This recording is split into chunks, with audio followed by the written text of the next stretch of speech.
I'd like to take a moment and thank our sponsor. If you have a laser device for training and you want to take it to the next level, or if you're looking to get into using a laser device for training, check out the products at laserapp.com. LASRAPP.com. You can use code CSP2021 for 15% off the items you've selected. And thanks for checking them out. Welcome to this week's edition of the Casual Shooters Podcast, your premier podcast for the casual shooter. This week it's a full house. You have me, Dave. You have Chris. Hey. And you have Leo. Hello. This week we have a guest who comes to us by way of Maine, which I hear is super warm this time of year. So with that, let's bring in Jay Beal. How you doing, Jay? Hey guys, awesome to be here. And yeah, it's beautiful weather, super warm. It's not snowing at all. Yeah, not at all. I tell you what, the last couple of days here, I feel like I was living in Maine. It's been apparently crazy everywhere. So yeah. Yeah, I've gotten about 16 inches of snow this week. Yeah, that's impressive. That's more than we have right now, but it's piling up. So. Yeah, but see, up in Maine, they're used to it. They know how to actually deal with it. Down here, we're like, yeah. Oh my God, stop! We're going to shut down 50 miles of a world's heaviest traveled interstate. Yeah. Yeah, I would like to make very clear, no one does what Huggy just did except Huggy. That's not like a standard Virginia response to snow. It is. Oh, yes, it is. Yes, it is. Maybe internally, but no one says it like that. Oh, you should have been on 95. Trust me, I was over there. And they sound like that. Yeah, I'm good. I wish we'd had like, he's a maniac Yeah. when we used Jay. That was awesome. Oh man, I could do like I did it in my head, but you know. So did I. No, I didn't. Perfect. So Jay, why don't you take a moment and introduce yourself?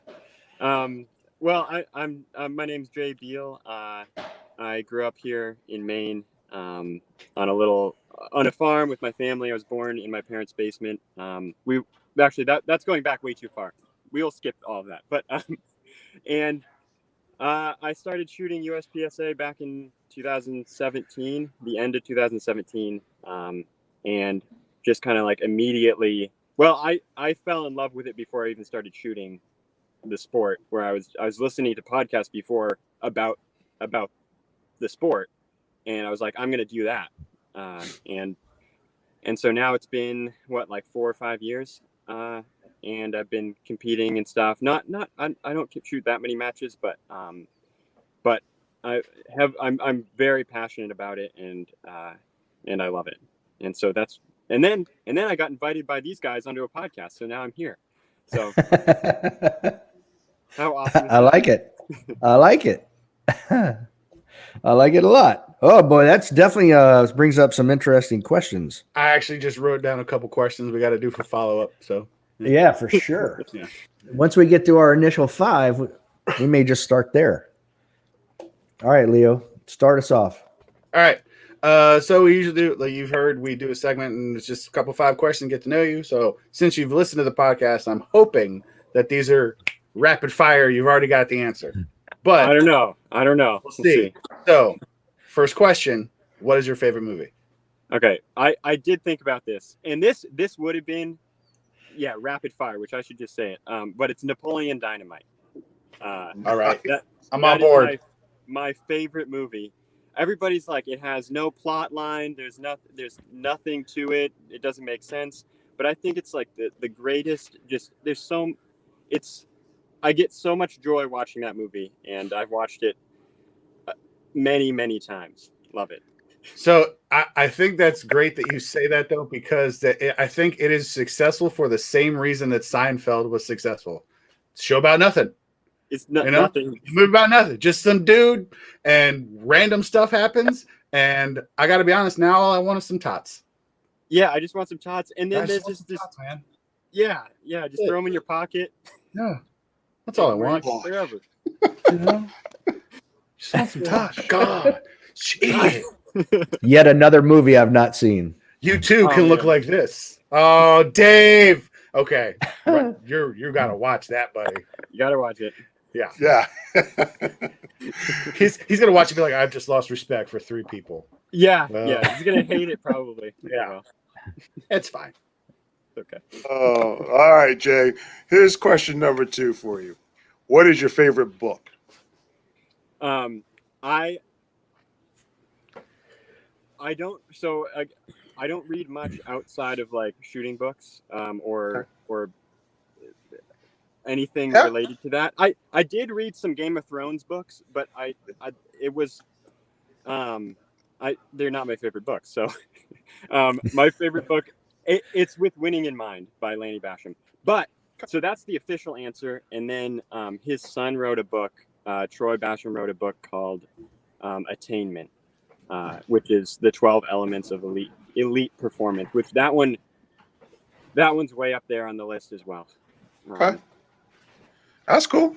I mean, that's your favorite book. I'm down with it. I'm down with it. I'm down with Winning in Mind. Oh, look at that. Oh, Dave is showing the book up there. Attainment. Very nice. Yeah. Very nice. Yeah. So, all right. Now this is going to lead into my next question.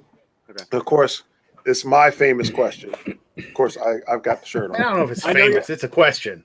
No, it's famous. Famous. Yeah. It's very See? famous. Okay. So who is your favorite superhero? And this has nothing to do with the movies just coming out now, but Spider-Man is my favorite. I watched the new ones when they came out, when it was new a while ago, and I just thought it was so cool to like climb around on walls and like shoot spider webs out of your wrists. I mean, it's awesome. I was really hoping you were going to say Underdog, but that's that's a whole other thing. But, we're not giving Underdog any more credit. Man, that would have been awesome. I would have made me so happy. So the question is, now, did you try to be Spider-Man when you were a kid, like trying to jump off the dresser and swing across the bedroom there? I probably did. Yeah, I mean, I definitely thought about it. It was so cool. Oh, okay. So cool to think. I mean, like, I don't know. It's awesome. It is pretty cool. That is. Cool. Have you ever seen any of the original series? I don't think so. So I'm not a huge fan, but I got you. Well, getting a little bit more into it. Favorite gun and caliber, and they do not have to. They're not mutually exclusive. They can be a pistol caliber and a rifle or what have you. Okay. Favorite gun is a 410 shotgun that's like a single action, just a break. I got it when I was a kid. I think my dad got it for me. And then my favorite caliber is just 9mm, because that's what I shoot. So it's my favorite. Okay. We get that a lot. I gotta be honest. Yeah. I was very understandable given the sport that we're in. So and like I own a 410 shotgun and then like 2 Glocks, and I sold everything else to buy 9mm. So I guess it's my favorite. It's good. Yeah, no, I get that. That's science, guys. Science. Basics. Yeah. Nowadays, you almost have to take out a second mortgage to buy a 9mm. Yeah. It's expensive. Yeah. Nice. All right. So the last question we make specific to you, and it's an actual 2-parter. Okay. First part is, I've poked and prodded your IG account pretty good. So I hope you're not bruised. Yeah. I hope you're not bruised too badly. Leo's got the head tilt. I am so curious as to where this is going. Did you go way back to the beginning? All the way back to the basement. Yeah, I was about to say, we already talked about basements and stuff. So it puts the lotion in the basement. Now, I followed your link to your farm store. Yeah. I even looked around in your recipes. Who came up with those recipes? So my wife manages that account, and she does so much work with that, and she makes recipes, I think you find them around online, and then she'll make them and take pictures of them and all that. But yeah, that's all my wife. She does a great job with it. Okay. Yeah, I will tell you, those are some of the most. That's for you, Leo. Look on the far left there. Ooh. That was the first thing I saw. I just want to make that very. I don't know if you can tell. There's certain things I'm going to notice more than others. So, although I do love cheese. Yeah. Cheese, Yeah, they've got all kinds of stuff there. cheese and blueberries, jam, all of it. Yeah. I was really surprised by the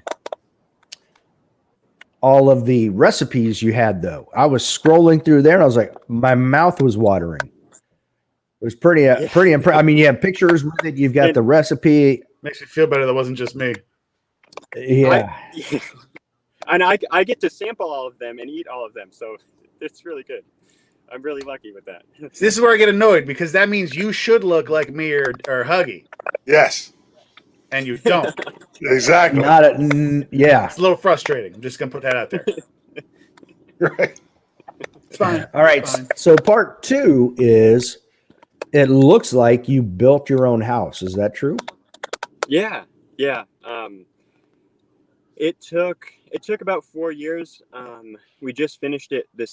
We just moved in this fall. And my dad, my brother, and I. That's what we used to do that, and then we took over more of a farming role. But we used to build timber frame houses for people, just the frame, and so that's what we do. And so I did it with a lot of help from my dad and my brother. But yes, I built my own house. Yeah. That's impressive. Okay. I love woodworking. I like working with my hands. Anything like that. It's awesome. Okay. Wow. It's like Yeah, I Ron saw you'd Swanson. even posted pictures where you were doing plumbing. So Yeah. Which I kind of learned some things along the way with doing that. I didn't do any of the rough-in plumbing, but I did some finish-up stuff with my dad and got all of that sorted out. And everything works now. There's no leaks, though. I did find some when we. That's moved in. good. And then Did you really? Oh yeah. Okay. Nothing catastrophic. Oh goodness. Yeah, it was fun. Oh boy. Trial and error, I guess. Absolutely. Okay. So now to start this off, this is really intriguing to me because, well, first off, when did you shoot your first gun? I was probably maybe like 10, around there. Okay. Just shooting like cans and stuff. I think it was probably a 22. Just plinking. Okay. Yeah, just blinking. And then did some hunting and stuff, a little bit deer hunting when I was older. But then kind of stopped after I was like 16. I didn't really shoot until I was 21 when I bought my first handgun. Yeah. Okay. So all right. This is the part that's intriguing to me because I've never heard of anybody starting to get into competition shooting by listening to a podcast first and then deciding they were going to shoot that. How do you find a podcast about shooting when you're not doing that? You know what I mean? I know what you mean. And so I got a handgun, and I started listening to podcasts about like carrying it, and listening to podcasts, about concealed carry and stuff like that. And then that pretty quickly was like, okay, yeah, but like, how do I shoot better? Because that seems important. And so some people on the podcast would mention things about competition. And so I ended up listening to a podcast that was primary and secondary podcast. And they had one all about like, tactical people shooting competition. And I was like, okay, cool. And so they mentioned in that podcast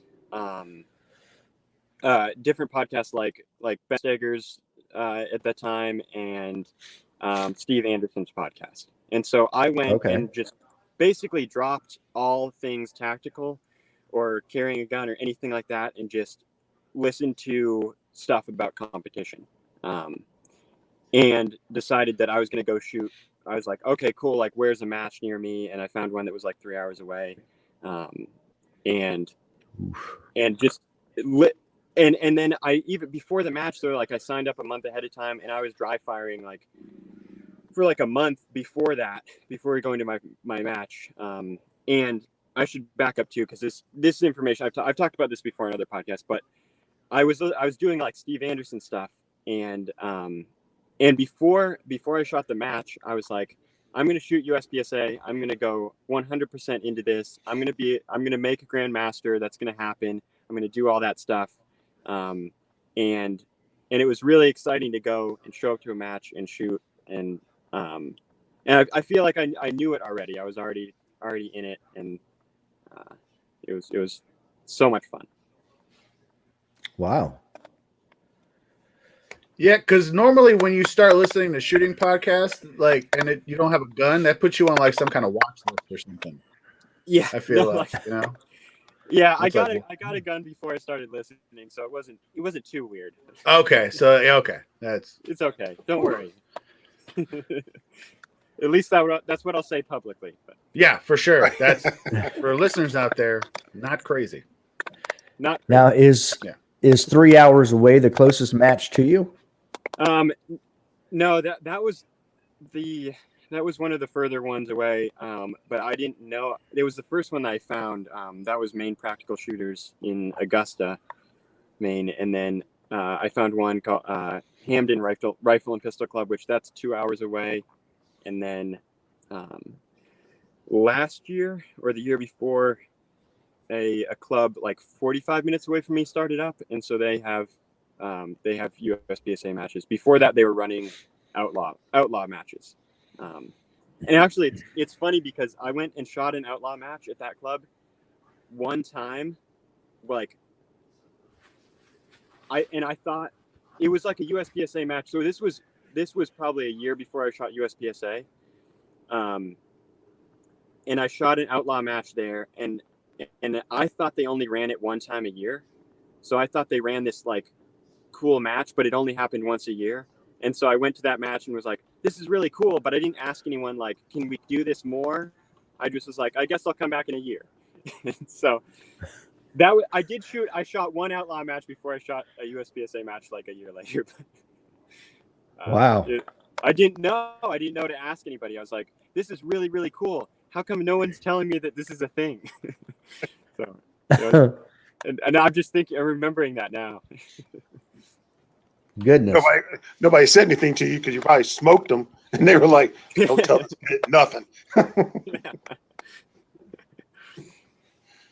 So your first match was in 2017?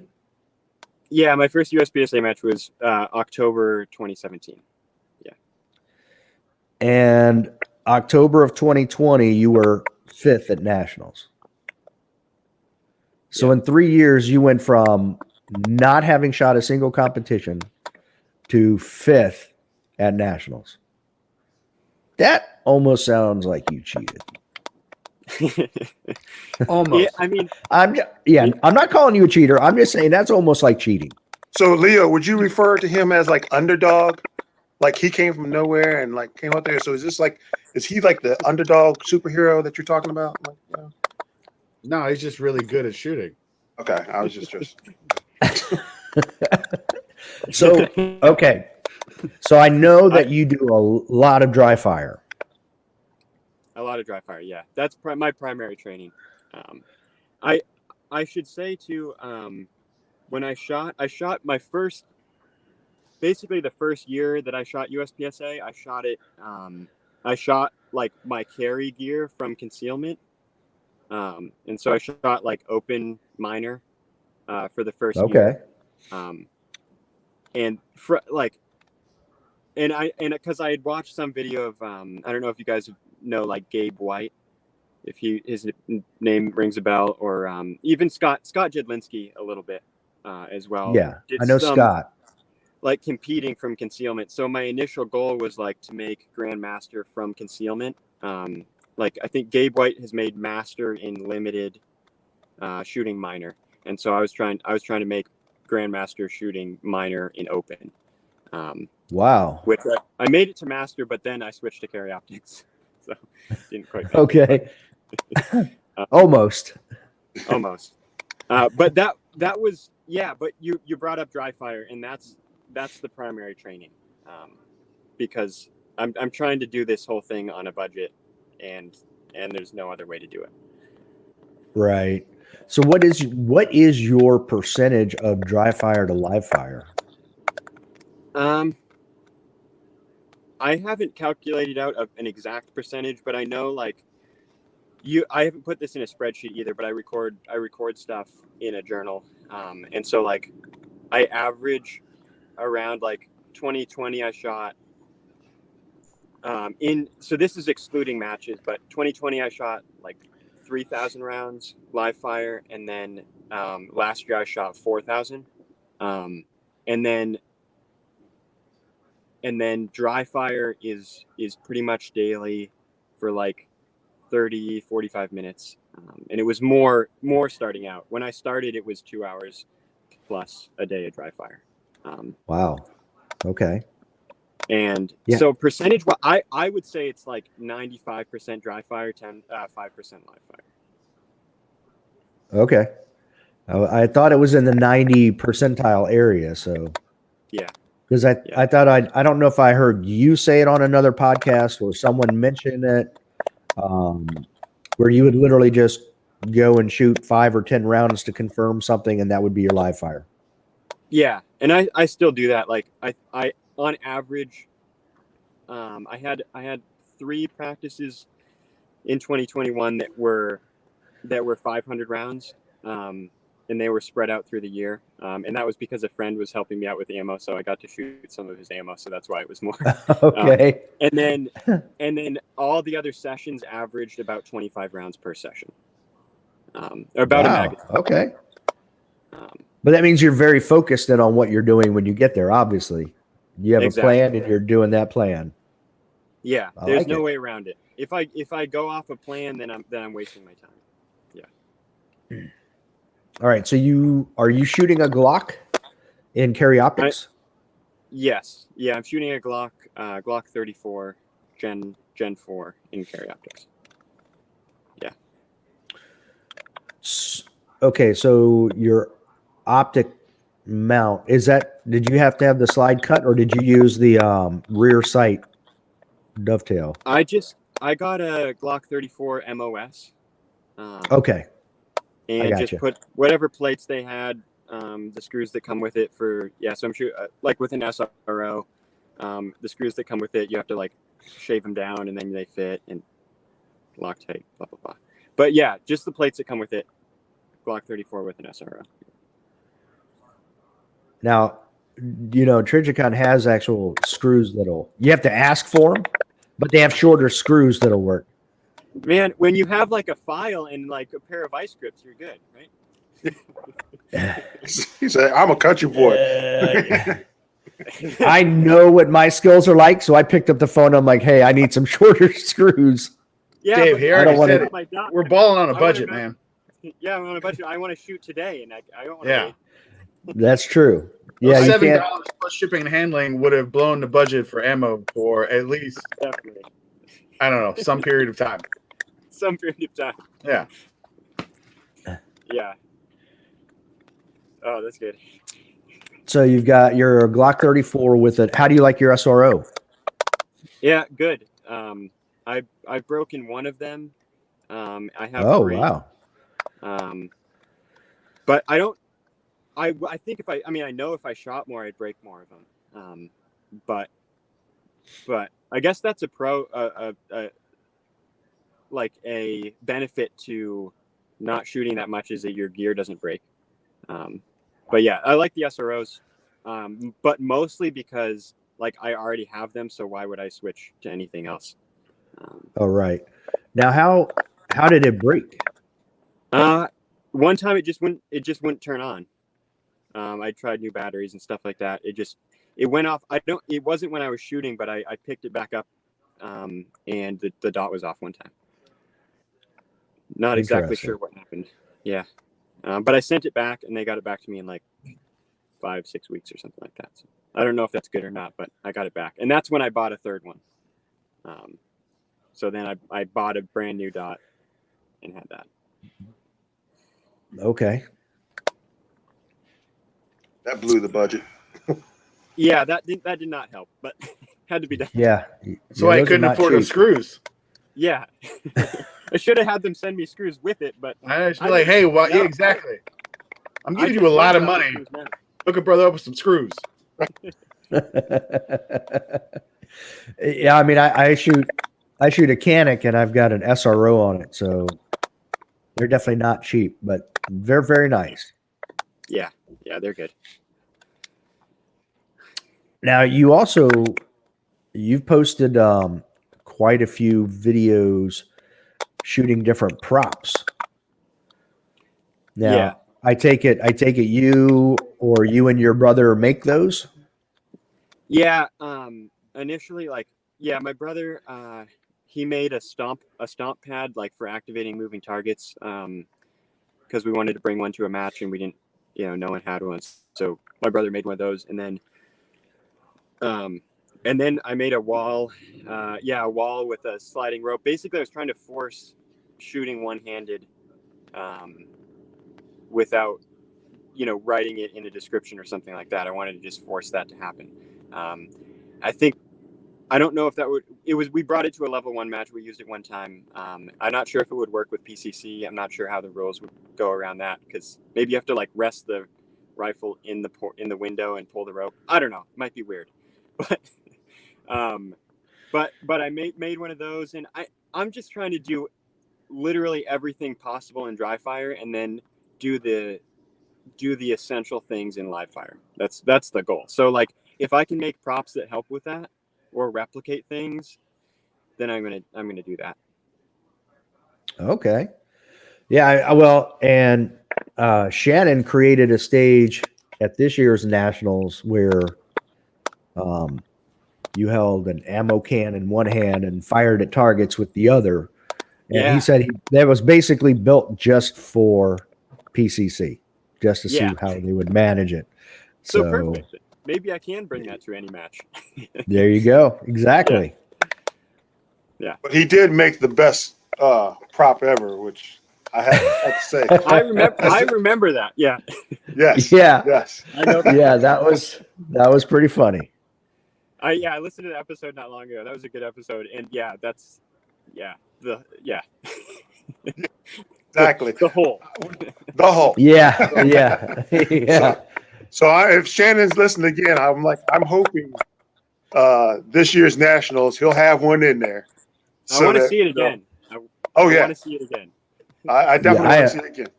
I'm definitely shooting half the number of rounds at it this time. Yeah.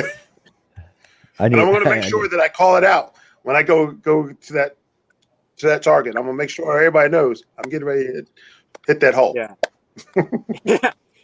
I had it, and to bring that up at the match, because you guys were talking about it. You guys didn't have a heads up about it, but someone had told me about it, and they said it was like the day of or the day before. They said that if you shoot through the hole, it makes a difference. The tone of the steel ringing is different than if you hit around the outside. And so the tone through the hole was a higher pitch ding, and the tone on the outside was like more of a thud or lower, duller sound. I know. I hit that a lot. It's real. It was a very depressing, just boom, boom. It haunted my dreams. It was like a mesmerizing gong of depression. Was that before or after you shot the cable? That was, I didn't get to that point until after I had shot the cable the first time. And Or that the was, only time, but. Was that the activator cable for the bobber? Yep. Yep. Yeah. All the way back where it connected. Oh, it wasn't at the steel plate. It was all the way back there. You want to talk about jerking something low left? Like that was. I am going to have to upload that video so we can play that sometime because that is hysterical. It was pretty impressive. Yeah. That's the one and only time I could just destroy steel. I was like, I'm hitting all the steel in the world. Yeah. Great. Yeah. But anyway.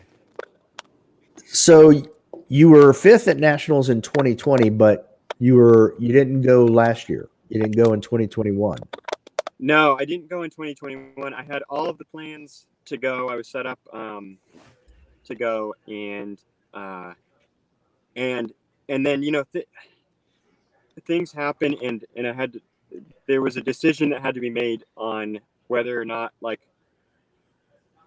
I would be with my wife, who at the time was like going to be eight months pregnant. She's getting near the end. And if I was going to go away for a week and leave her with my 2-year-old, with the 2-year-old son, and she had asked me also to stay a couple times, and I was like, I better say yes eventually here, because I'd said like, Right. oh, I have to go. That was a smart move on your part. Yeah, I'm with Leo. So very smart. Yeah. As someone with 2 young kids at home, yeah, it was a good move. Yeah. So that's what happened, and I'm happy with that decision. Obviously, I would have loved to shoot the match, but I got to watch and be a real fan of the sport for one time, and kind of get to see it from that perspective. So that was cool, and cheer on my friends and all that. So there was other bonuses, and I got to be helpful to my wife. So, right, and not be divorced. Yeah.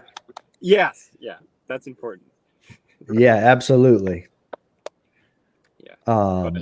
So what was it like having shot the year before and then being at home and watching it as it occurred? I mean, it was a lot of like, oh man, I wish I could have been there and shoot that stage, or like, and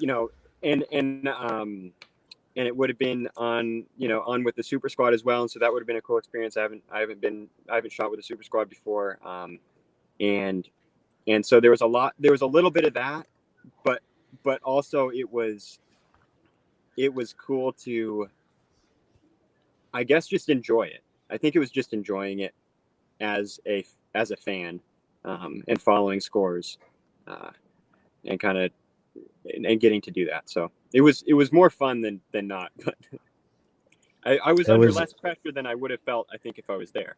So that's nice. For sure. There was that would have been from shooters and your wife. You would have just felt her eyeballs on the back of your head the whole time, like, wow, would be real nice. You can have fun instead of being at home watching your kid and taking care of me. Yeah, exactly. And I'm sure she's a lovely lady, but yeah. It was a very good call. Yeah, so it was cool to watch, and it was a good one to watch too. It was really exciting because like day one, Phil Strader was at first, I think. Yeah. And then it got interesting. Very some lessons to be learned also from that match. Just from people watching, just on what consistency does, and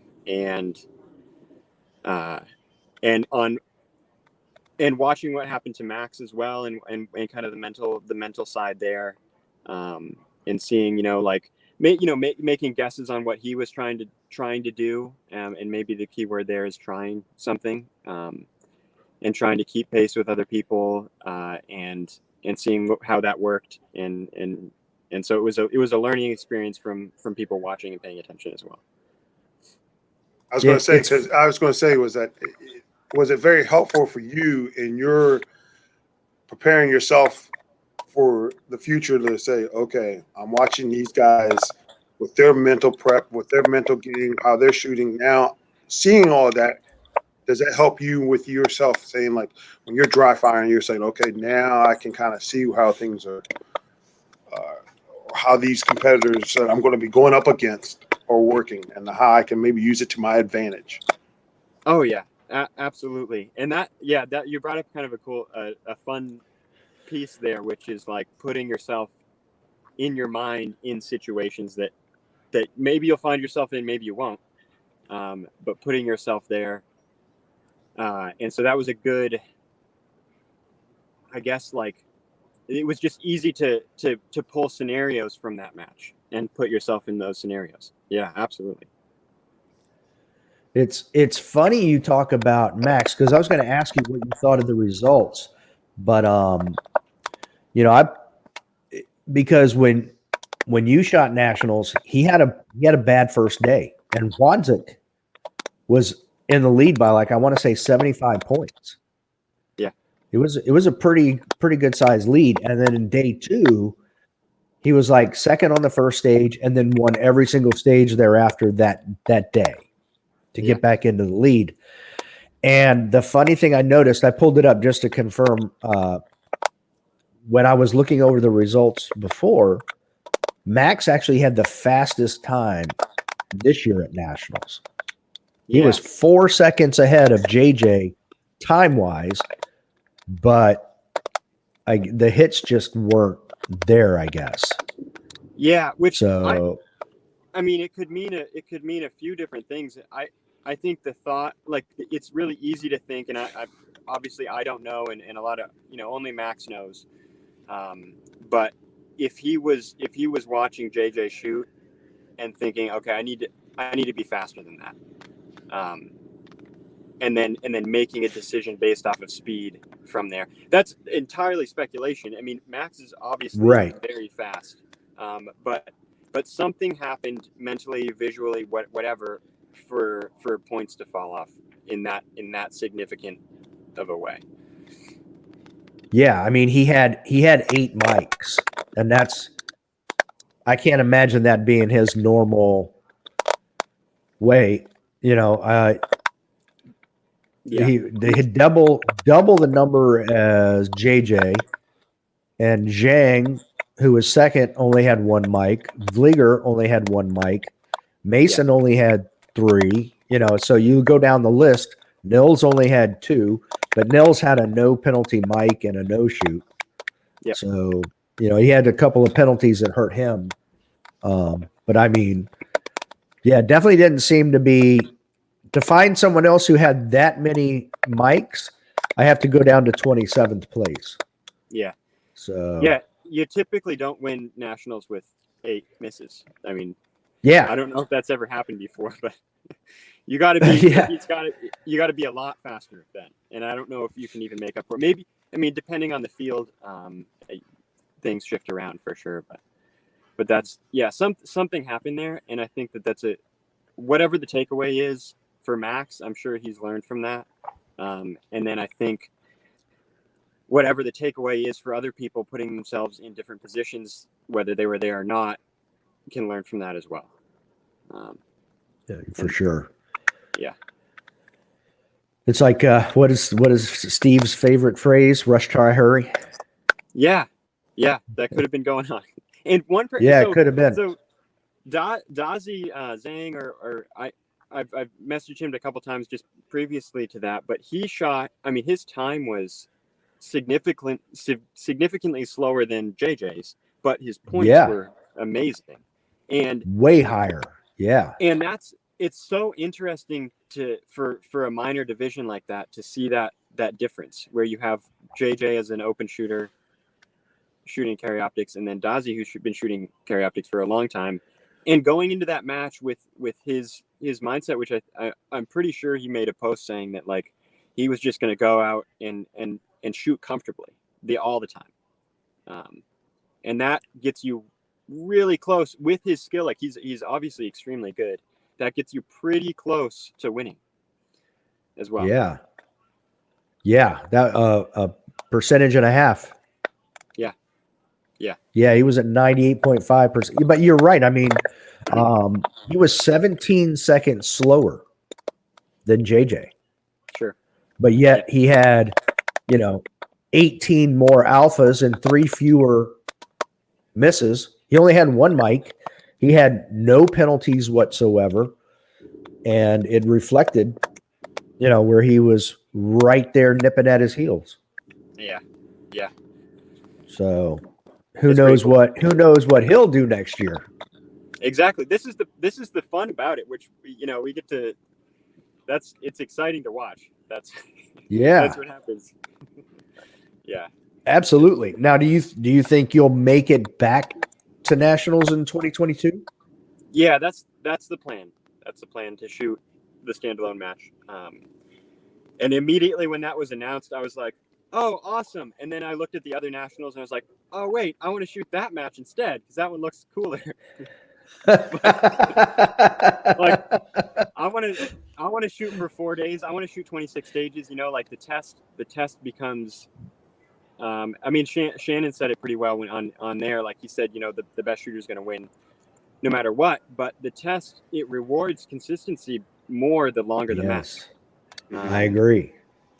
And me personally, I'm all for shooting more stages. Whenever I can shoot more stages, it helps me.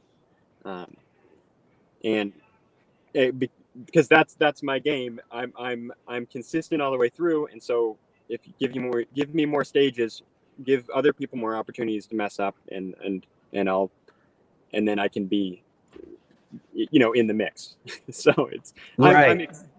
you know, I think 18 stages is like bare minimum. Like 20, 21, 22, that's getting better.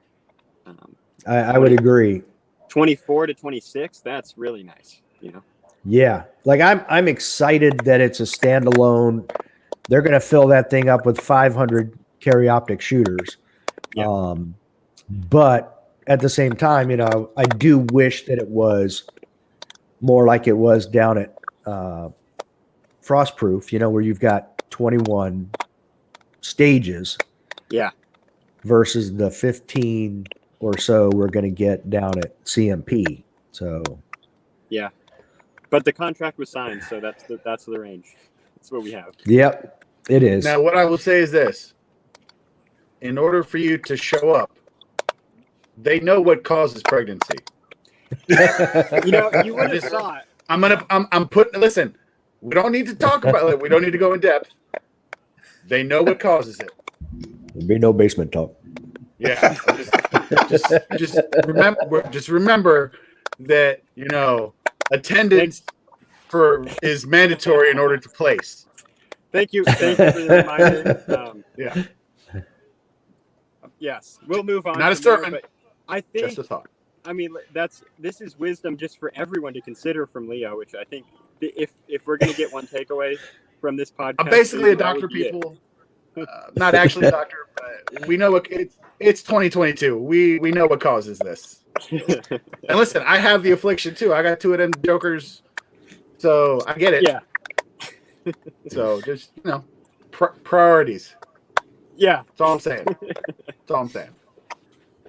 Yeah, Leo didn't shoot at all last year because he had little ones. Yeah. Yeah. So selfish, these pigs.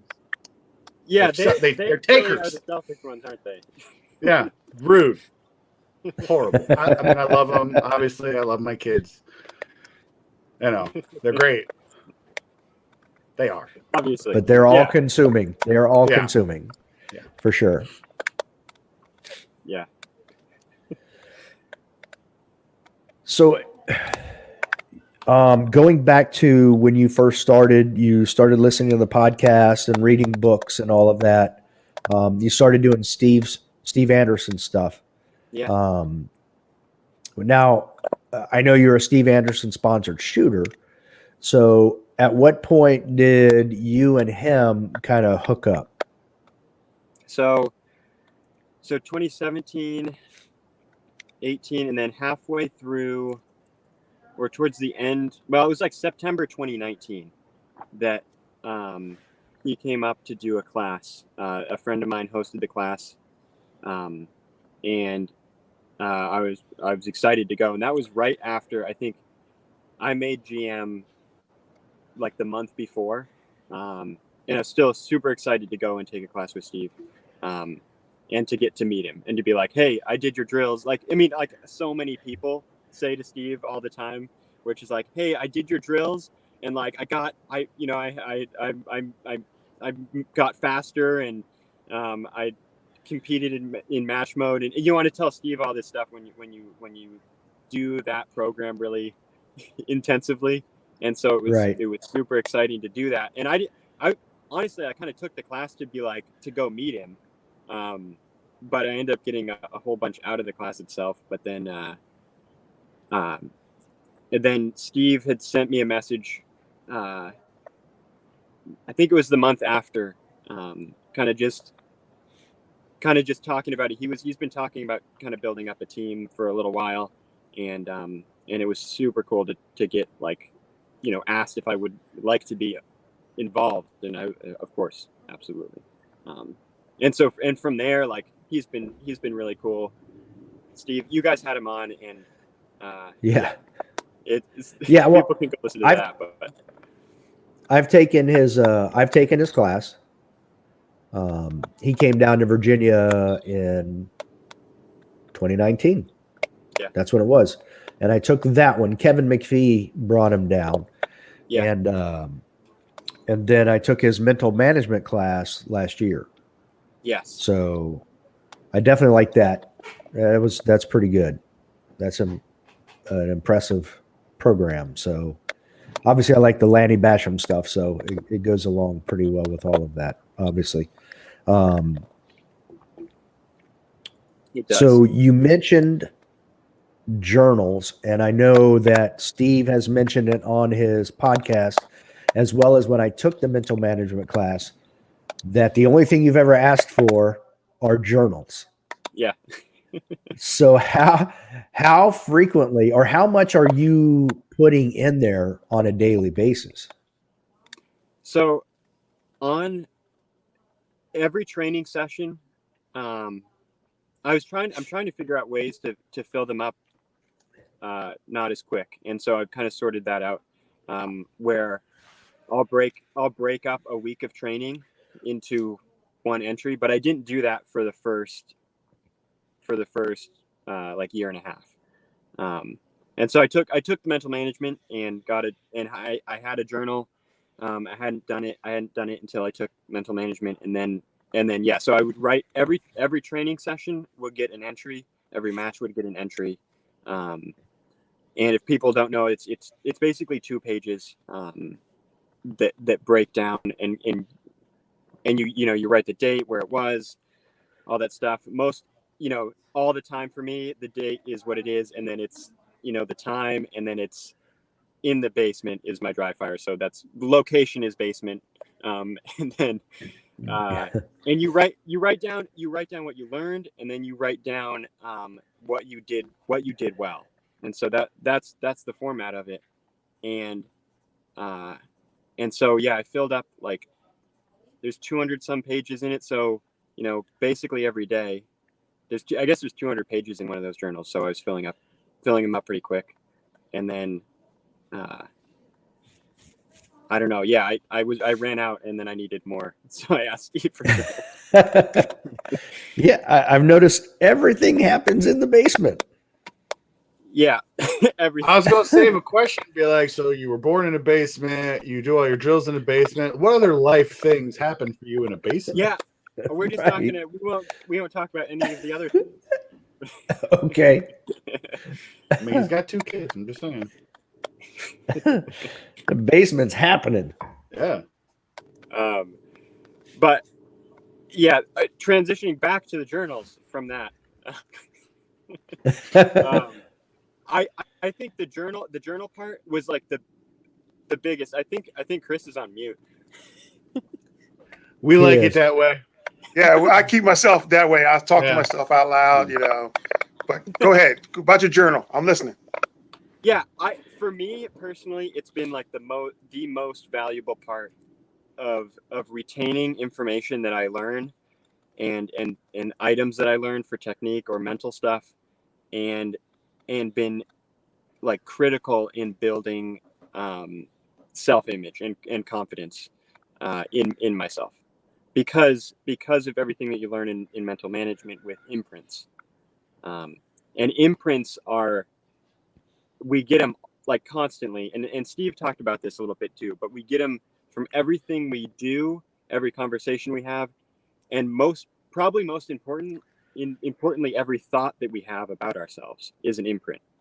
And so when you write something down, you're getting 3 imprints when you write one thing down, which you're getting the imprint of reading it, so you're thinking it, and you're getting another imprint as you're writing it, and then you're getting another imprint because you well, I might have just messed it up because I was losing my train of thought. But you get Steve might listen to this and be like, it's over now. But He's on the team. this is why I don't have my own podcast. So that's it. But it helps with replicating replicating the environment that you want to perform your best in, or that you do perform your best in. And so anything that I can use to replicate that environment, I'm gonna do it. And so a journal, if it's gonna help me build my confidence and or self-image, whatever you want to use, the word for it, then I'm going to use it. And so like I would consider the journal cheating. And I think that's been really effective. Now Because, we know. Yeah, now He did I cheat. mean, He just admitted. Yeah, I cheated. And I mean, because how often, and I catch myself now with just in everyday life stuff, like, do you let thoughts come in that are degrading to yourself, of like whatever they are, of you, maybe you did something, it wasn't just the way you wanted it, or whatever, and then you let yourself you give yourself a hard time about it. And Steve had said this a while ago, but it's like trying to teach your kid like how to tie their shoes was the example, but like, teach your kid how to do anything, and your kid's like 3 years old, and you just like yell at them when they can't do something. They're trying to tie their shoes, and you're like, you're so stupid, you can't tie your shoes, you're never going to be able to. And then and it's like, are they learning anything from that? I don't think so. I think they're feeling bad about themselves, and they'll probably be discouraged the next time they try. So Yep. so Exactly. that clicked with me, and that's been huge for myself. Okay. Well, so that brings up a few questions. I feel like as you progress, from the beginning where you were in 2017 to where you are now, like the journal takes on different meanings. It's going to mean different things. It's going to do different things. Like early on, I feel like it gives you an opportunity to learn and build your shooting skills faster, because like you said, you're kind of imprinting all of those things that you learned about shooting, so you're not forgetting what you learned. Yes. But now I feel like you're at that point where your base level skill is super high. So while you still may need to, be able to refine some shooting to engage that crazy moving target that Targets USA has created, Yes. or something like that, some other new challenging thing that they come up with, you might need to tweak something for that. You're not learning the basics anymore of shooting. You're just maintaining that level. But I feel like now, and even Steve talks about, the higher your level of skill, the greater your confidence needs to be. Yeah. So is that? I think that's entirely accurate. Like, now, so many things, and not to say that like I'm always trying to get faster, and I'm always trying to get more accurate. I think Rob Latham said that at some point. He's like, just you're always working to get faster and more accurate, and that never stops. And so like I'm always doing that. I'm always learning technical things, but so much of this sport is around your behavior and your mental behavior at a match. And like going out and seeing, shooting a stage and taking the time that you need to see what's required for the targets, as opposed to just like going through and shooting it without seeing much. But that takes discipline to do. And so if you can make discipline a habit through a journal or through recording information somehow, then yeah, it's huge. Like, the mental lessons that you'll learn are going to be so much more powerful than the technical ones long term, I think. So you think the journals help you be consistent at matches? Yeah.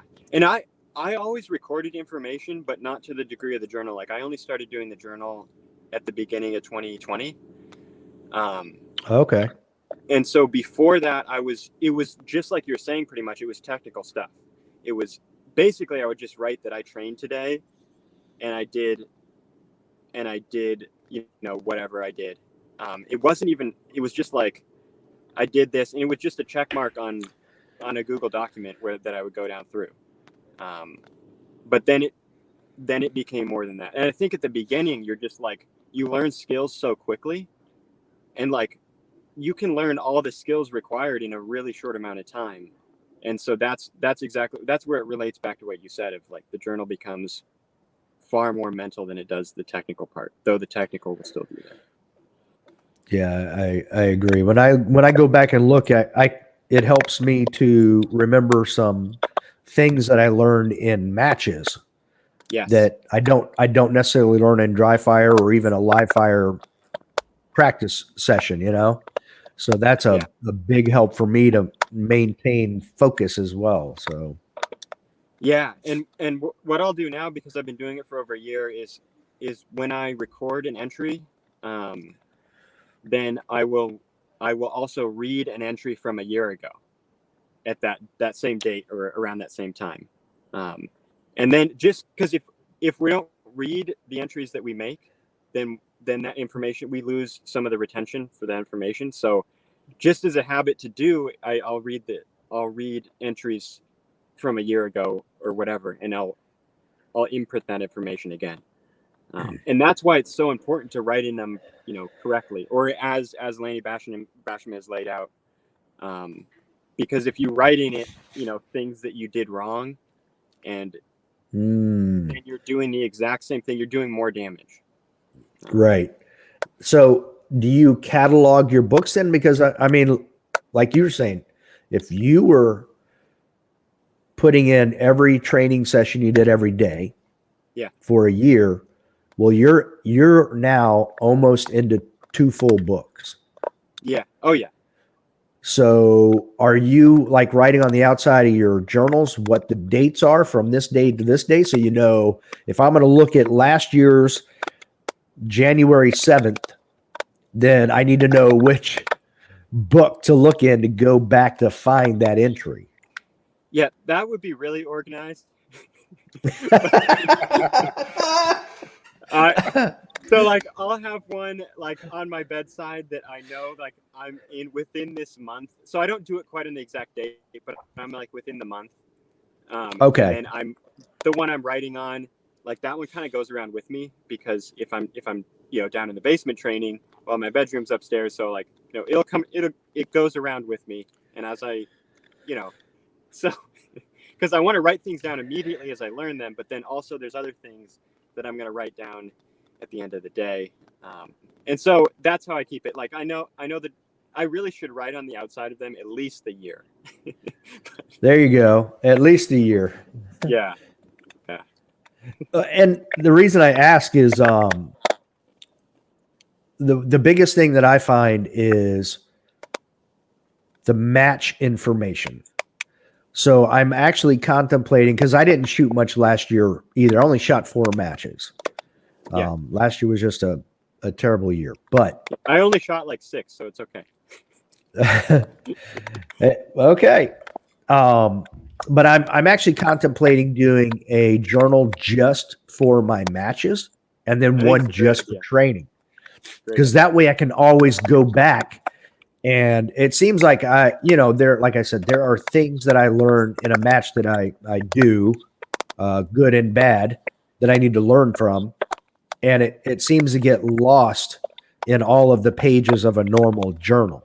Like trying to find that entry is more difficult, where if I have it in another book, then I can go, oh, that's right. This is what I've learned to do. This is what I need to add to my training so I can keep building on what I learned. Yeah, that's a smart idea. Like right now, what I'll do, I wonder if this conversation is going to be boring for people who don't have the journal, but who cares? It's okay. It's all good. Like what I'll do is to keep that organized, but I think I like the idea of a totally separate journal. So I'm actually I'm going to start doing that. In the beginning of the book, there's the where you record information, and so there's a competition log, and so like I'll put, when I shoot a match, I'll also record it in that competition log, so then it's linked to a page number, and so then I can flip back to the page. But a match journal would be smart. So I really like that idea. I'm going to do that. I'm just gonna say All right, now, I like it. when you win, Dave's gonna totally take credit for it. I mean, listen, I took credit when Max won. When we shot, what was it? 2020, 2020. because I gave him a fist bump. I mean, this is actual tangible stuff he's giving you. So I'm just saying, if you win, he's gonna lose his mind. Again, mine was just an energy transfer through a fist bump. So it's powerful stuff right there. I mean, I believe you, and Max probably does too. He's like, that was it. That was the moment. I mean, that's probably why he's too scared. I shouldn't say scared. He's too nervous to come on the show because he doesn't have to be like, "Hey, man, thank you for helping." You know, He's got to acknowledge it. Yeah. So, of course, Leo was so mesmerized he forgot to tell him the name of the podcast. I had a orange billboard on my back. He probably stopped looking at me the moment I left, so he probably didn't read it. But still, hey, you got Jay to be on the show. So, oh, that's funny. So here's a quick question I have for you. I the one thing when we had Steve on, and I was talking to Steve, I had mentioned then about some point I wanted to get you on, and he's like, "Oh yeah," he's like, "Just don't ask him his training schedule. He's not going to tell you his training schedule." I'm like, "Okay," but here is a question, not about training schedules, but stage plans. I've talked to a lot of different people, and they talk about, they'll talk to people and share their stage plans at a major match. Do you do that? You seem like a very quiet person. So do you talk to the other competitors and share stage plans? I mean, if people are like asking me what I'm doing, I'll share information with people.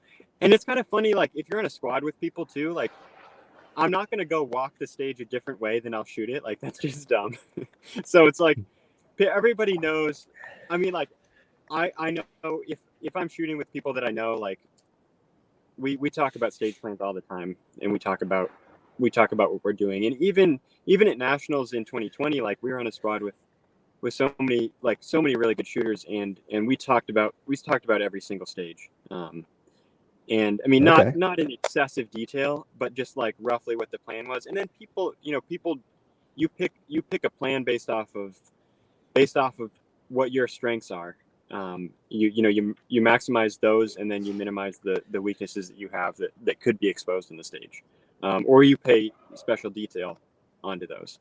But yeah, I don't hide that stuff, and it's funny because Steve always says that, but like I only kind of don't want to talk about it too much because I think my training schedule is right for me, and I know that everybody's different, and if you go copying someone else's training schedule, then maybe I don't know. I don't want to lead people in the wrong direction. Like I don't teach people professionally. I don't do anything like that. And so, and I get it, like just as a curiosity thing. But I don't know. It's funny. It's funny how Steve says that, but. Right. Well, and I mean, I think you're exactly right. And here's a prime example. You were 5th in 2020. Mason Lane was 5th this year. You guys have completely different training schedules and routines. Yeah. So it doesn't matter, nobody's exactly the same. So I totally get it. And if anybody's copying anybody's training schedule, then they're probably doing something wrong. Yeah. And like, I get it. I could for sure see it at the beginning when you're like just trying to build up bulk skills. Like Steve has always said, and like, this is what I did for a long time, which was like, I did Steve's drills, like drills 1 through 12 for 5 minutes per drill, which takes about an hour. And I did that every day. And then added on some drills at the end. that thing, like at the beginning, to build up just technical skill, like drawing the gun, transitioning the gun, reloading the gun, that works really well. But then when you get to a certain point, you kind of have to like customize for what works for you. Like I can't Yeah. pick someone's training schedule that requires 50,000 rounds a year. It doesn't work. And so, and I and maybe what I'm saying doesn't necessarily make sense to some people listening, but there's so much value in learning, in the learning process, and what occurs in the learning process is like getting into that state. Like there's a book called The Talent Code. I think Sean Griffith mentioned it when he was on, where it talks about deep practice. And deep practice is like a state that you get in when the learning is occurring at a really high rate, where you're learning a lot of information, and you're kind of you're not analyzing a ton, but you're just going through, and you're just absorbing information with like a state of awareness. And that state takes different amounts of time for different people to get into, and it occurs in different environments. And so like I set up my environment to make that happen more often. And then that's the same with matches. Like I'll set up my environment at a match to, as often as I can, to put myself in match mode for Steve's for that kind of language, but as often as I can in a subconscious state in the performance part when you're going to shoot a stage. And so it's different for everybody, and because everybody is different. And I think that's why it's valuable to hear, just tons of different people talk about it. But I don't know. Yeah, I agree. I mean, because I feel like it's like anything else. You take a piece from here, you take a piece from there, and then you can make it your own so that it works for you. Yeah. So I totally get it. Yeah. And I mean, again, for the other thing, like I will say, my training when it's not, when there isn't a ton of snow on the ground, like I'm live firing pretty much every day. And I know a lot of people don't have access to that either. Like I'll shoot every day. And so it doesn't translate back and forth everywhere, all around. And whether that's really good or not, like, I think different things work really well for different people under their circumstances. Agree. So you said something earlier, and it kind of triggered this thought. I don't know why, but it brought up the AMU when they were on, and talking to Jacob and John, Jacob Hetherington and John Browning, about their make ready. And when they were visualizing, they would visualize it as fast as they could. Now, what does your make ready visualization look like? It was cool to listen to that one too, because I think mine is really similar to that. My visualization or mental rehearsal starts out when I learn the stage. So I walk up to a stage. I'll walk through without even air gunning, just kind of like looking at stuff. And then when you start to formulate a plan and you start to memorize the stage, then I'll start to visualize it at that point. And those first visualizations are take a lot of time with an extreme amount of detail. And then as it gets closer to when I'm shooting, the amount of detail that I'm putting in has already been built. And so the detail goes away. And then my last visualization, I don't know if I wouldn't put speed on it, but there's key points on it. There's visual markers on it. So the time that it takes me to rehearse the stage right before I shoot it is far less than the time it will take for me to actually shoot it. Okay. But again, that's a personal thing. Right. And I actually don't know if that's a fact or not, whether or not it takes a lot, because I don't know. Maybe it takes a while for me to visualize the stage. I'm not sure, but it doesn't feel like it. So if I'm gonna by explaining it, I'm only hitting on key points like there's the first spot on the target, there's a place where I need to run to. There's another, it's really just like flash images of what I'm doing. And then Okay. early on in the visualization, it's like grabbing my gun, like it's going to feel just like that. My grip's going to come together. I see the dot appear on the target. Like, so I'll see my dot on the target early on visualizations, and I'll see it lift, and I'll feel my head move to the next position or to the next, wherever I'm looking. And so like details stacked on a ton at the beginning for me. And then the detail falls away. And I think the detail falling away is that becoming subconscious or becoming programmed in. Okay. So then you don't have to think about it. That's what I think. That's what I think is happening during programming. Okay. Yeah. Now, do you have that same amount, like for a short stage where competitors move and throw pretty quickly? Do you still get to that same level of detail, or is it even needed because it's a short stage? No, it's the same all the time. So like even like El Pres or something like that, the detail would be really high. So you feel your head snap around to look at the first target, and at the same time you feel like, and I'm saying feel, you're imagining it, you're right. rehearsing this, and all the detail, the detail's jacked up really high at the beginning, and then at the end, it's just really quick things of what I'm going to see. Yeah, that's a really good question. That's kind of cool. I would be curious to hear other people answer that in that format. So keep asking people that when you have people. I am going to actually. I'm going to have to add that to my list of regularly asked questions. Yeah, because that's it kind of struck me. I've asked someone else too. Was it Mason? Shoot, I forget who it was. I think it was Mason that I asked that about as well. So I'm going to have to ask everybody who comes on from now on what their visualization looks like, because when they said that they run through it as quickly as they could, I was like, whoa. Yeah, that kind of, I was not expecting that answer.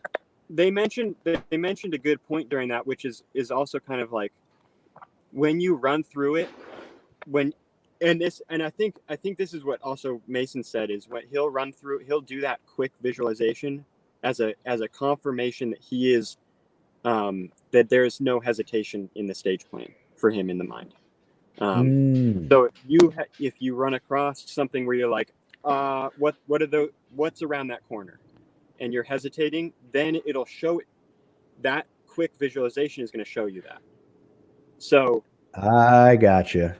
So the idea behind that, I think, you could catch it at make ready, but catch it earlier than that. Why not catch it sooner than that? That's what I guess if the speeds up towards the make ready, then you're going to catch it. But if you're doing it super slow and a lot of detail right when you make ready, which maybe that's not. It depends on the progression, but then you won't catch hesitation because you can think through what the next thing is to do. You have time to do it. Right. Oh, that's a good point. Yeah. Okay. And I think the whole basis behind it, which I love talking about this stuff, but it's like you get to shoot the stage before you actually go and shoot it. I think that's the main point. You get to shoot the stage as many times as you want before you shoot it live. And you get to decide ahead of time what's going to happen. And if you can do that, then you predict the future. And it's pretty cool. Maybe that's cheating. Maybe yeah. I know for certain that visualization is a form of cheating, so that's good. I mean, I didn't realize that you were a warlock, but yeah, as many times as you want. That feels a little inappropriate. Some kind of wizard over here. But it's cool. I mean, the mind is really powerful, and we can imagine things, and it's like they actually happen. It's like Chris Angel over here. I was going to say, I imagine a lot of things. It don't happen. Because you're not a wizard. Right? I'm like, man, if we put this on the Harry Potter level type thing, yeah, I didn't even make it there. Yeah, I mean, like there's certain Mumble. things where you stay You were gonna say within that. you know exactly what you're capable of doing, and then you program what you're capable of doing. Now, if you were talking about like sitting at the table throwing down some food, I'm like the fastest you ever see. Truth.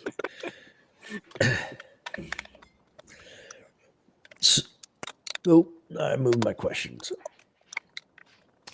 Now, getting back to nationals real quick. I'm expecting that it's going to be stacked like it was this year.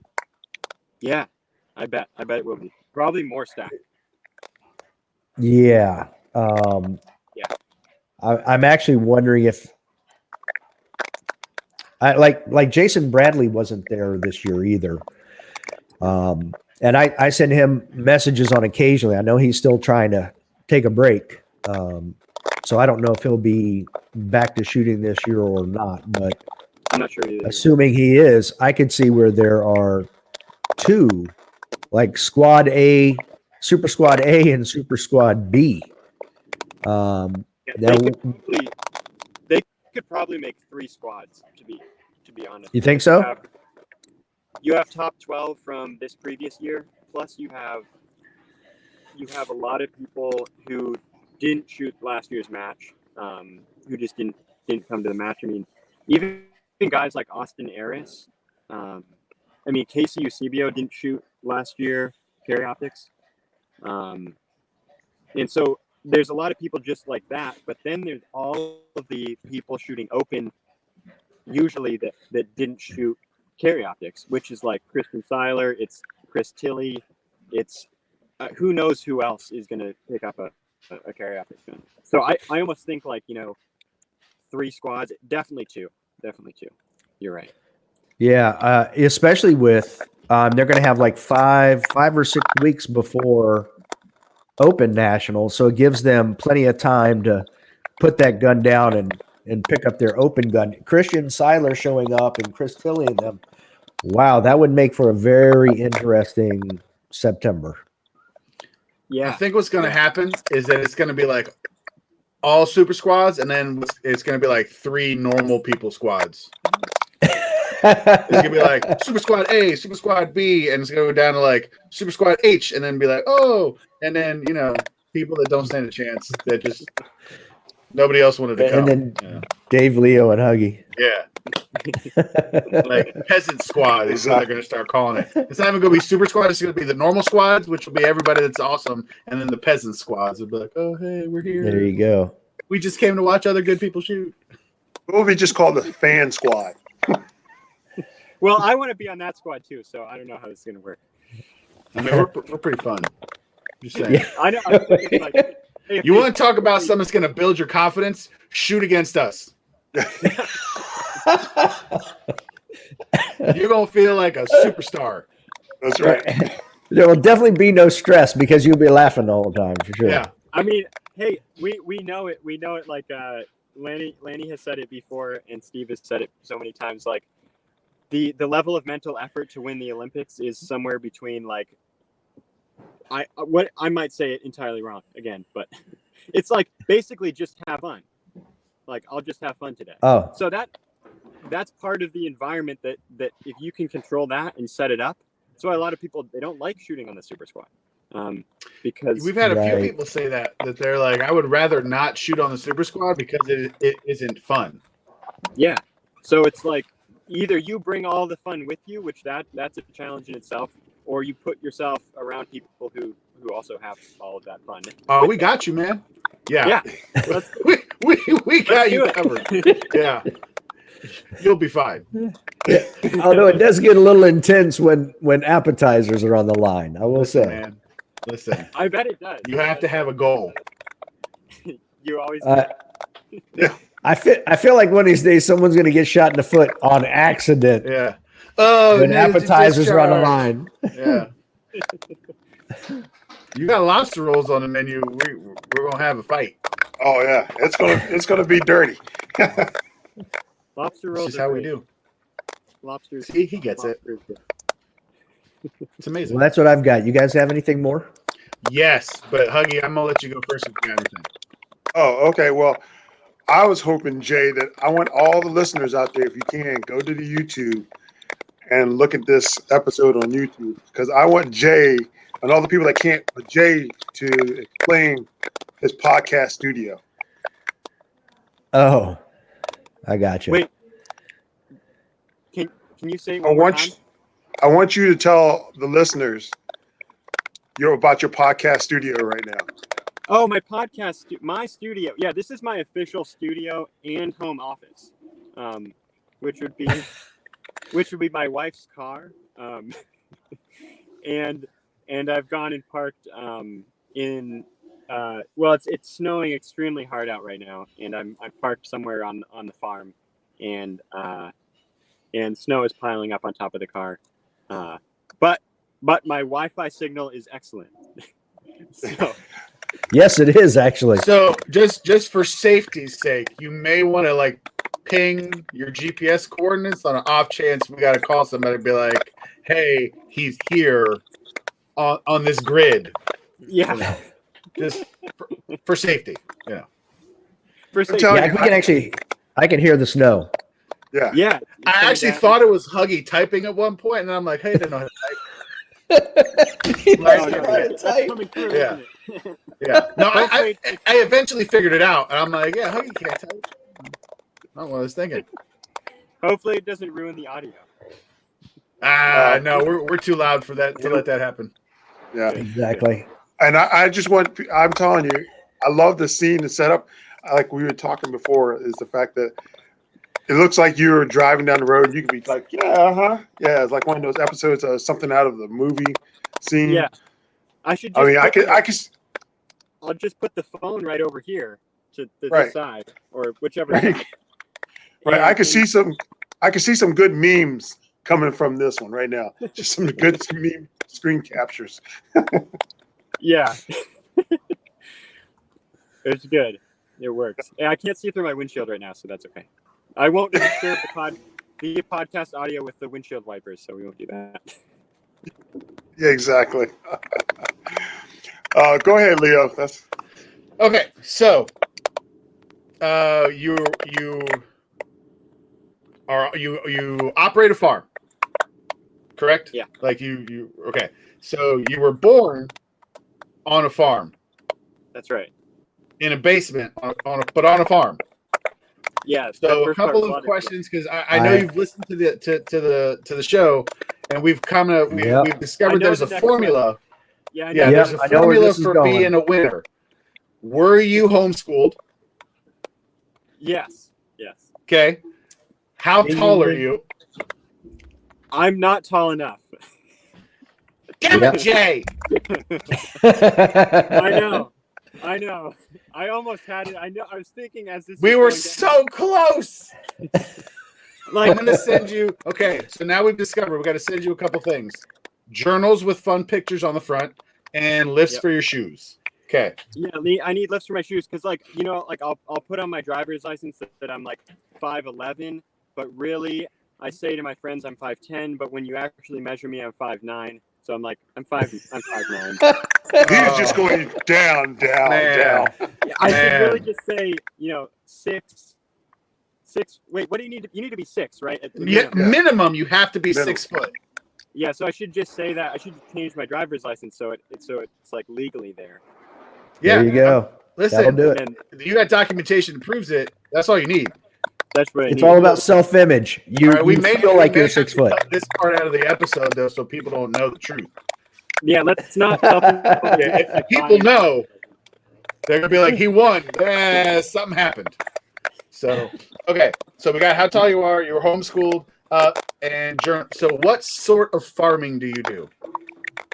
So I take care of all of the goats that the farm has, and so I milk the goats during the summer and take care of them, and then we have a cheesemaker who makes the cheese on the farm, which used to be my wife, but then we had children, and so now she takes care of the children and does social media, so it's good. But Upside, when they're old enough, they can be the cheesemakers. they can do that. They can do all the nasty, cleanup for the goats that is possible. They can milk the goats. Yeah, I don't have to do anything. That's the bonus. Yeah. See, my mom. This is when I discovered that the real reason people have kids. My mom, she's like, hey, the reason we have 6 of you is one of you is bound to be a success and take care of us when we're old. It increases the odds. So the upside, since I'm mediocre, I don't have to take care of either one of my parents. Yeah. I got siblings for that. Maybe that's why maybe that's why people want to have more children. I don't know. I can't see having more than 2, but maybe, I don't know. Oh yeah, no, my wife and I, when we were talking about having kids, we're like, we're gonna have 6, 7 kids. Then we had 1, and we were like, 2 feels good. 2 is good. 2 seems like a solid place to stop. So yeah, and we just had the second one to play with the first one. So no, yeah. Again, you can take this off the podcast recording. I didn't say that. No. Oh no. I know is this. Trust me, if your wife is anything like my wife, she knows. Yeah, she does. See, she's like, whatever. I still got what I wanted, so I don't really care what he wants. It's fine. Yeah. Wait until you go to the basement now. Yeah. He's like, that used to be my sacred space. All of a sudden, you're tripping on like toys and Paw Patrol stuff. Ugh. Yeah. Great. Yeah. Flipping Paw Patrol. I feel like I had one more thing. No, I didn't write it down, so I forgot it. It's okay. Well, there you go. That's all I got then. All right, one last thing then. Let's talk Frozen Chosen real quick. How cold was that match? Okay, that one wasn't actually that bad. It was like 35. And okay, so it was above freezing. It was above freezing. It started to like rain a little bit at the end. But it's been the first year I shot it, which was 2018, or like January 1st, 2018, it was negative 17. Even closer to 20. And that it was a disaster for like even just scoring the targets, because you would shoot a target and then all the pasters would just fly off. So it was just like, it was like, this is good. This is a level 1 match. And so there. Right. But everybody gets alphas. Yeah. And it's just crazy. Like what happens when it's that cold, like, and that's not even crazy cold, but like people's guns weren't working, like things were just, everything, it changes so much. I mean, you had to shoot with like more clothes on, I don't know, and keeping your hands warm when you're trying to like go tape targets and be helpful. So it's really interesting. It's a fun match. Like I'll go every year that I can. At least if the weather's good enough to make the drive, I'll go. Okay. So Go ahead, Dave. What was the turnout for a match that's 17 below zero? It's consistently for that match. I remember there was like that club match usually gets like 30 people, and we had like 55 people that year. It always gets way more people. Every single year, it's like the biggest level 1 that they run. Dude, it's like crazy. A polar bear plunge. Yeah. Oh yeah, there you go. That's 55 too many people. Like you're like, oh, it's not that bad. I'm trying to figure out how to say this without being hurtful. That's dumb. That's not. Look, Huggy and I have a lot of insulation. Zero chance you're gonna find me. Oh, negative 17. When things are negative, that means it's bad. Jay, that's in the dictionary. It's probably in the Bible somewhere. You guys are going against God. It's just not right. It's a good match. If anybody wants to make the trip, fly into Bangor, Maine, shoot the match January 1st. It's gonna happen. All I know is Bangor, Maine's cold. I learned that when I watch Mighty Ducks. Oh yeah, that girl from Bangor, Maine. Yeah, no, you're good. You know what? I'll hear about it when you tell us about it next time. Yeah, that's good enough for me. That'll do it. That'll do the That's trick, too yeah. cold. That is. I know. That- It's funny because I don't think Mason's ever shot that match, but Mason was talking about it the episode he was on. He's like, I don't want to do that. I was like, yeah, it's kind of understandable. Yeah. Yeah, that's I can. I just find it interesting that, I mean, how can you even hold your gun? I mean, I will have to say that Leo and I had a small taste of one it, time. and I am telling you, it wasn't as cold as it was up in Maine. But I'm gonna tell you right now, it was cold and it was snowing. Yeah, and we were trying to shoot, and I'm gonna tell you right now, I'm like trying to squeeze my gun, and I'm like, am I actually squeezing my gun because I can't feel my hands? It's funny. I feel really bad for people with like metal guns, metal grips, because that gets so much worse too. And so like people put the plastic guns are like okay, but they only get so cold. But yeah, the metal guns, like people are sticking like hand warmers in the mag well and stuff, and you know, Wow. it helps so much. Pretty smart, actually. Unless you forget to take it out. Yeah, exactly. You're like, make ready, remember. son of a. Yeah. That could go very poorly for you. I always say those hand warmers, like those ones that you rip open and it's supposed to start getting warm because of the ambient air temperature. Yeah, no, they suck. And I'll tell you why. It's because I did that. I opened it up, and I'm like, I'm like, why is this thing not working? Why is it not working? I'm rubbing it, and I'm like, why is it not working? The thing was like, it's too damn cold. I don't work. You know, It gave up. It just quit. It was like, nah, man, I'm good. So then when I got back in my vehicle, but when I got back in the vehicle in my truck, I'm like, man, I picked the thing up and it was like on fire. I'm like, oh, now that you're inside a warmer environment, you want to work, right? No. No, it's because your giant mitts are like a heat sump that just takes it just sucks everything. Because too much of you is what it is. It's just too much man in that fist. Yes. Yeah. But anyway, well, we probably shouldn't let him get buried in the snow. Yeah. Probably go back to my wife and children at some point. Man. Yeah, obviously. Yeah. You know. Go warm up in the basement. Yeah. Where it's safe and warm. It's seriously been awesome to talk to you guys. This has been so much fun. Well, we're very happy to have you. Yeah, for sure. We're definitely going to have you again. Oh, yeah. Is there any final thoughts, comments, plugs? Yeah, I should mention before I forget, kind of like we talked about Steve, but also Steve's partners who also helped me out with. So that's like Targets USA. You mentioned them really quick. He makes some crazy stuff, so that helps a ton with my basement dry fire. Like the stomp pad that he makes is way better than the one that my brother made. No offense to my brother. It's and like the targets he makes, and he's always working to make things better, and so it's really cool. So Targets USA, Outdoor Dynamics, who makes ammunition, who manufactures ammunition, they've helped me out a ton, especially in 2020 because that's before I was reloading. And I'm gonna maybe people should just go and click on, I don't know, go listen to Steve's podcast. Maybe that would be the biggest thing because I can't remember them all. But like, also not part of Steve's, but GX Products makes a really cool holster. I'm bet everybody's seen them around, but they make a really sweet holster. Leif Kunkel does a really nice job. And I'm gonna forget the other ones. There's more. AMG Lab, the timers, especially for looking at the data on matches when you have a full match that's shot with them. It's really cool.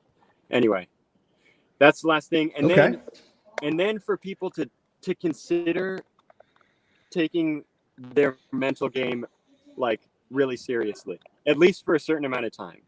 Like dedicate just as much as you would on technical training to your mental game, and see what that does. That's big. And so I think if people take one thing away, then the mental side is really important. At least for me, it has been. Maybe people are different, but for me, it's been huge. Yeah. Okay, cool. Awesome. Well, thanks again, Jay, for coming on. We greatly appreciate it. It's been fun. Thanks, guys. Take it easy, bud. Take it. Until next time. Don't be a little bitch. Yeah.